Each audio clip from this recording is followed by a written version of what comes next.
安慶國小為落實對土地和產地的食農教育，在校園內除了栽種大綱特色紅蔥頭、毛絲芥果以及紅地豆等作物，將土地變成一本一本的教科書，同時成為下課休閒放鬆的角落。透過學生專業的導覽，教育局長甲儕民代貴賓嘛親身來體驗燜紅蔥頭過程趣味雜少，因為紅蔥頭的滋味正是老一輩食食的記憶。因為阿公阿嬤呢很懷念這個滋味，所以他們把它傳承下去，把這個滋味傳承下去，讓他們可以恢復這個世界，讓我們感覺到種植物的辛苦，而且還會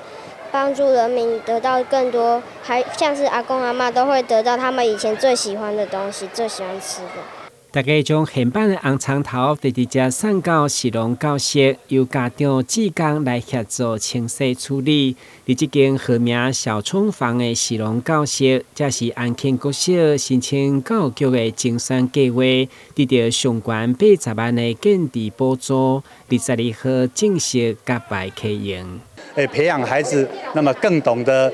怎麼樣去攝取、選擇正確而且健康的飲食，然後培養自己好的習慣。我想以後這些孩子都會是頭好又壯壯。學生會當在小廠房安全完整的實作，嘛是肯定該校多年推動食農教育的具體成果。我們就由營養午餐的那些食材去分析，去做成溯源菜單。菜單做成說，讓全校老師、小朋友都可以知道食物。透過這些農作物的這個種植、主食介紹，讓小朋友知道實在地，然後能夠溯源能夠知道自己吃的是什麼那讓小朋友學到更多。食農教室啟用不只是議題升級，更是引導學生對生活當中學習、培養尊重土地、珍惜食物以及關懷環境的行動力。台南新聞郭文吉採訪報道。